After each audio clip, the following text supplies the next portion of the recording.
going on, thugs? Thug-lugs? Lugging on. You know, that pop can's on there for a while, hasn't it? So has your mom's phone number been in my phone, but I'm still not gonna text her yet.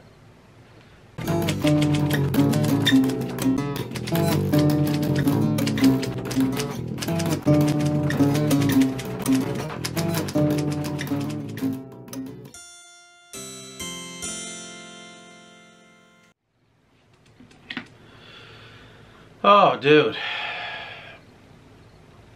We need to pick back up where we left off, and that means writing a fucking section that I don't necessarily want to write.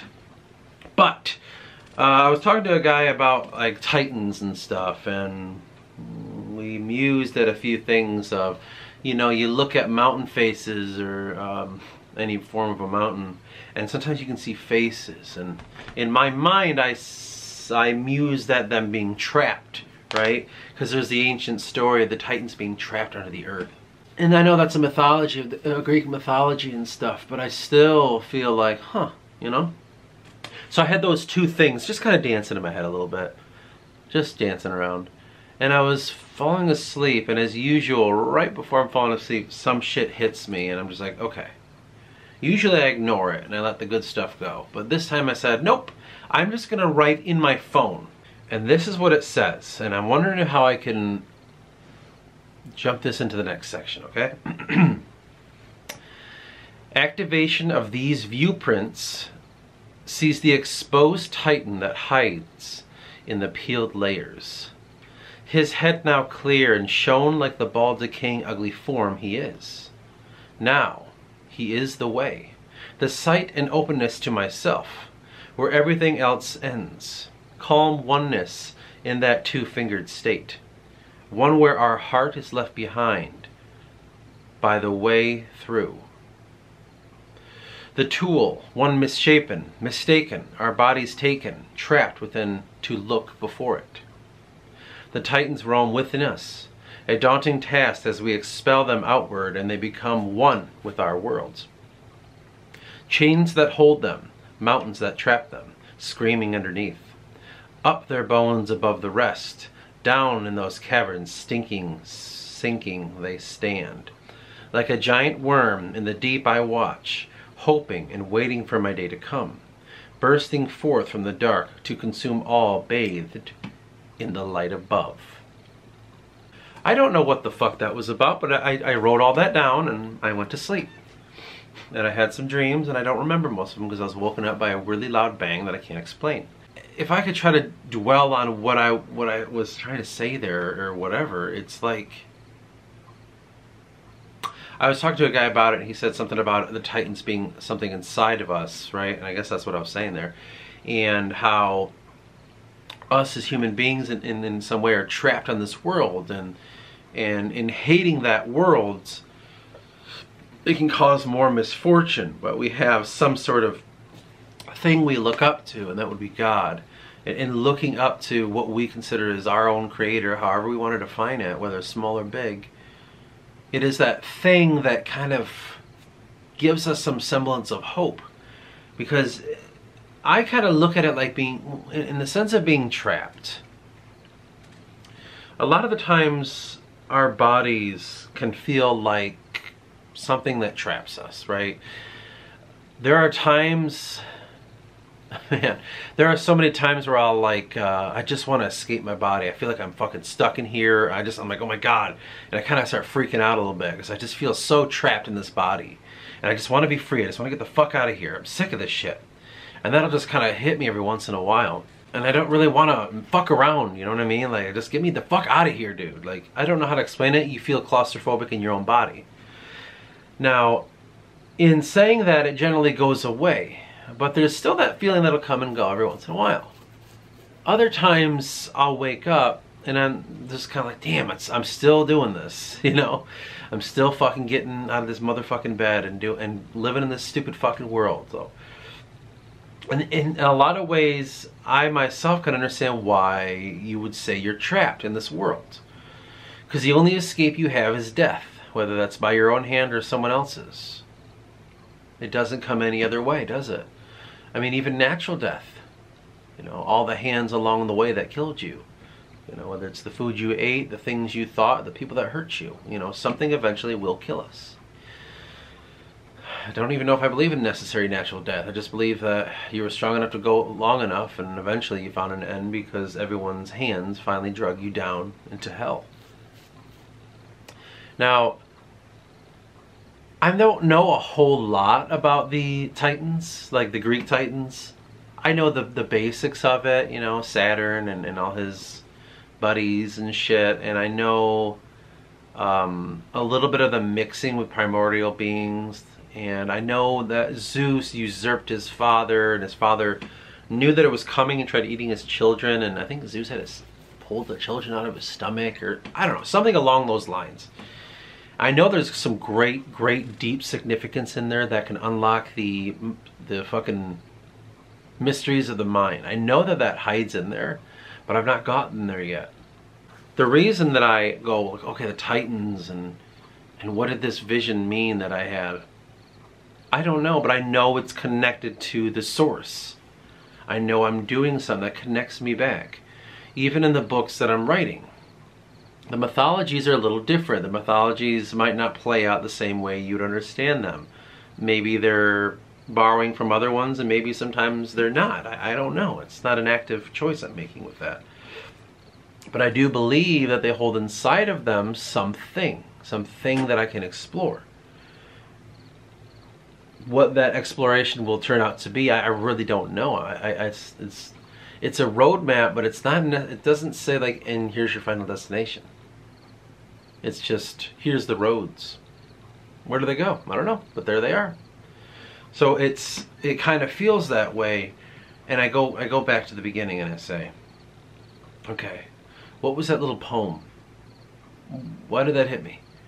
Being stuck in this world, being trapped, looking out from the stones, and then I can connect that to the stones of the mind and say, like, the Titans trapped within the mountains, their faces become the mountains. As they look out in this world from their prison down under, out can they see through the stones of their mind that which exists on the outside.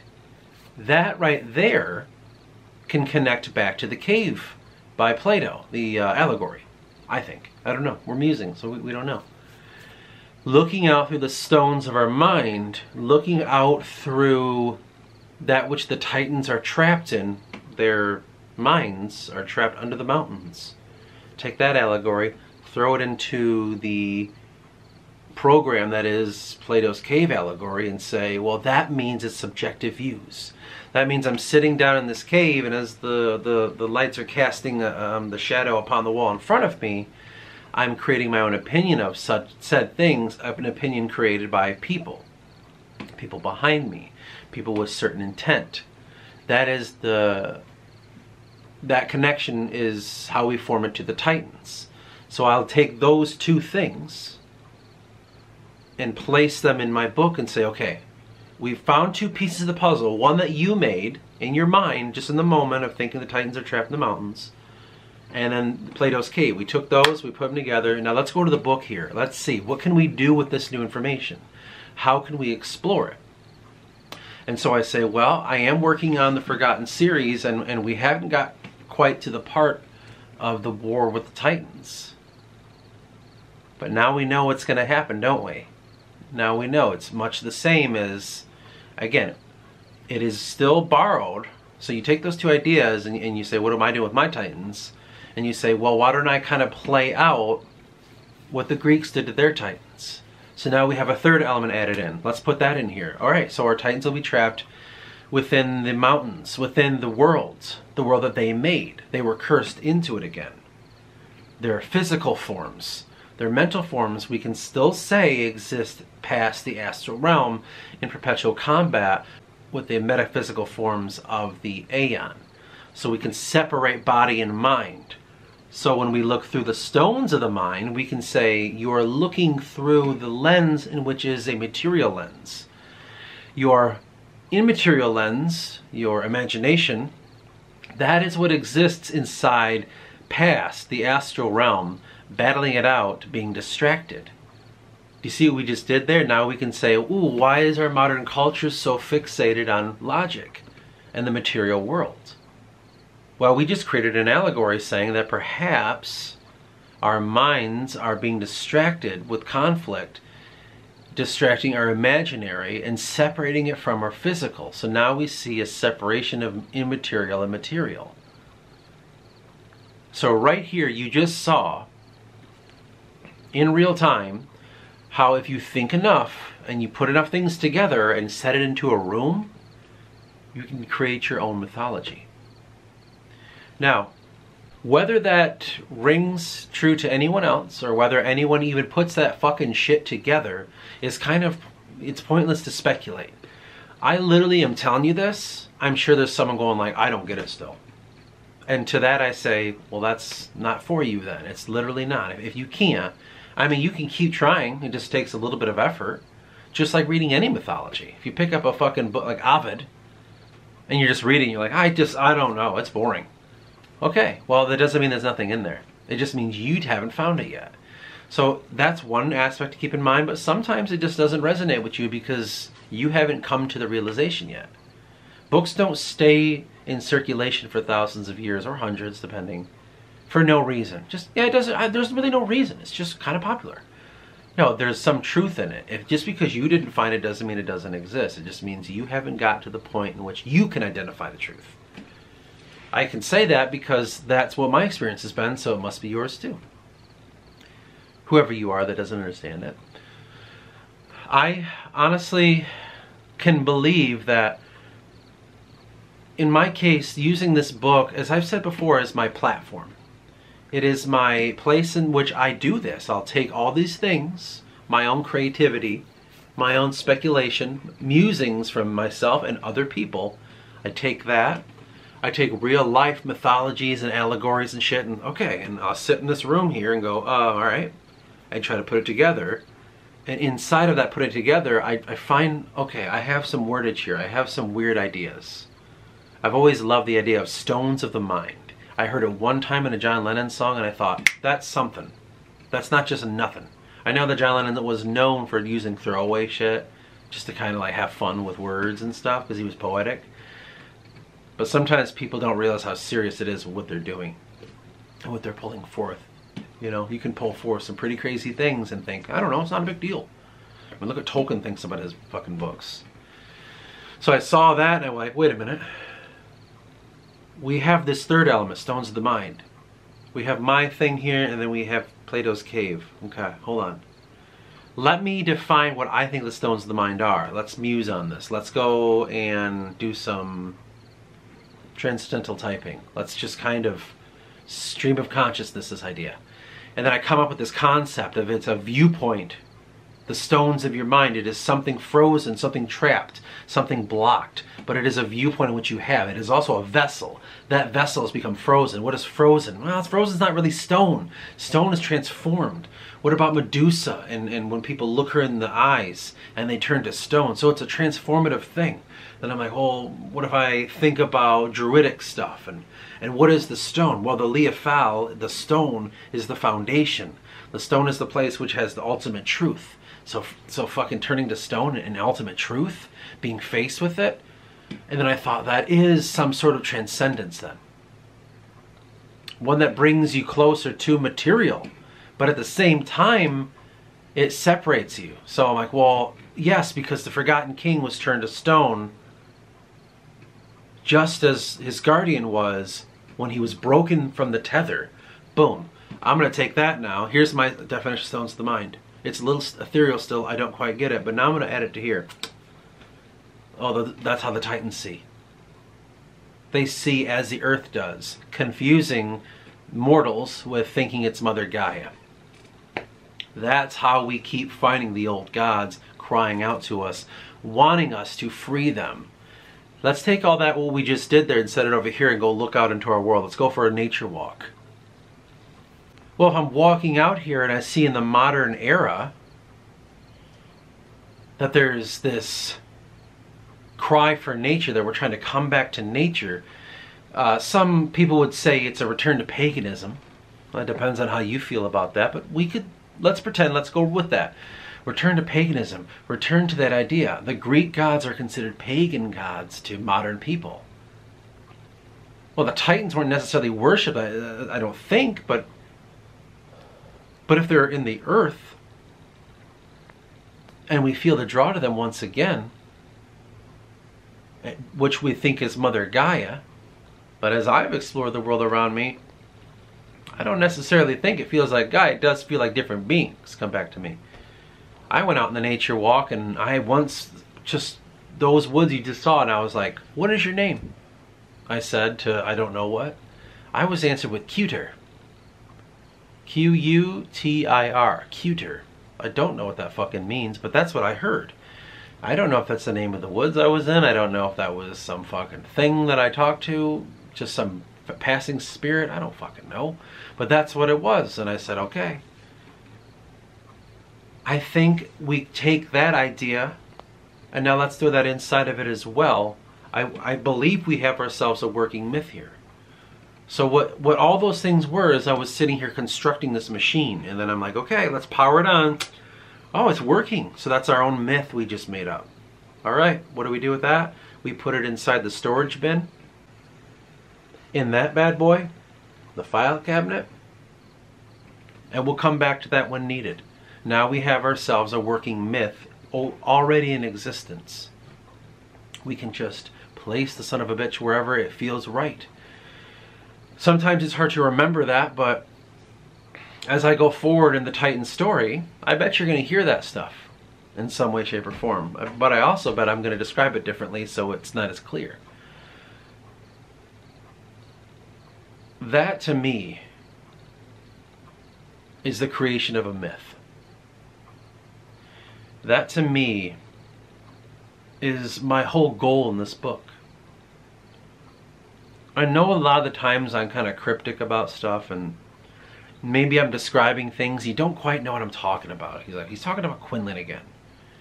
He's talking about Eris and some fucking mentor of his. He's talking about something I don't quite understand.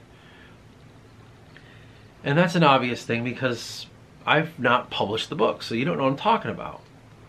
You're just kind of listening to the musings of a myth being made, which, wow, surprise, the name of the channel is called Just the Myth. And inside of that, I'm trying to give you a doorway. I'm trying to give you the way through very slowly so that you can enter the door that you see, not the door that I see. The more we talk to other people, the more we realize the very simple truth of subjective viewpoints. The more we realize that I over here have experienced this world that you've never seen. Whether that's in my home, whether that's in my village that I live in, whether that's in the state or the region. But not only that, you've never experienced generally all those aspects, but mostly you've never experienced the way in which my mind's vision works. You've never walked those paths with me. You kind of do in these videos as much as you can. But at the end of the day, I tell you, hey, picture Quinlan. You're going to be like, it's just not what I picture. And that's subjectivity, right? No matter how close you get, you're always too far away. There's nothing wrong with that, merely because there's a lot of fucking doors to be opened. If we're thinking about opening the doors to the places that allow us into the understanding of the Creator, He's not just behind one door. He's behind countless, countless doors. And each one is inside of our mind. Now, book 1 of my series begins that way. You get to go in the mind of Oapate. He's not really mentioned again the rest of the book. He becomes very important later on. That's the god of Eris. You get to experience him being confused and not knowing how to access that door. And then a voice helps him open it. And inside of opening it, it explores my world. It says, here's the mountains here. Here's this vast desert. Here's this, here's that. I made this. You made this. We are here again. I use that as an exercise to access the writing of my story. But I want people to start to realize when they read that, that's what you have to fucking do. You can come in my room here, you can come into the office, and you can listen to me all you want. But eventually, you gotta find the door within yourself. The whole fucking point of what I'm trying to do. And when I talk to other people that are trying to join me in this endeavor, that slowly is my biggest mantra, is find your door. You may come in my house and you may sit down and I will feed you and I will give you what you need and I will give you reprieve.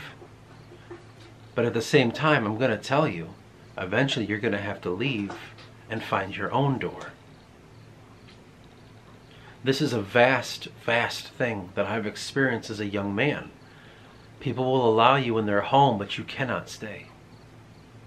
Even the home you grew up in, eventually you have to leave to find your own home. Well, finding your own home is a foundational element, much explored in my mythology, that's an example of you need to find that foundation so you can rest upon it, the home in which makes you feel comfortable enough in this world to continuously find your path to God. Whatever you want to define as God. I like to use the word creator. I feel like God's a little too limiting. I mean, I know that sounds fucking stupid, but creator to me is vast. A God is just another one. There's a lot of gods in this world, but there's only one creator. You know what I mean? Maybe. Anyway, that's kind of generally my goal in writing these books. And I kind of wanted to give you, in this writing series, a little bit of a deeper glimmer into what I'm trying to do here. Because I think it could be lost in the ocean. You know, that's another thing about subjectivity. When we all meld together, we become the vast ocean. And it can be very murky, right? People don't like to think deeply. Why do you think a lot of times people are afraid of the abyss? Because it's dark and unknown, and they don't know what's down there. It's a human thing, and there's nothing wrong with it, actually. It's quite normal. You just have to explore through it. Not only in the material, but in the immaterial. Your mind. Don't just go to the gym and work out your muscles. Go to yourself and work out your mind. That's going to last you a lot longer. Anyway, that's that. Let's cut this. And I don't remember what the idea was. I was like, I'll call this the creation of a myth. Yeah, I'll just give it something simple like that to give 20 views.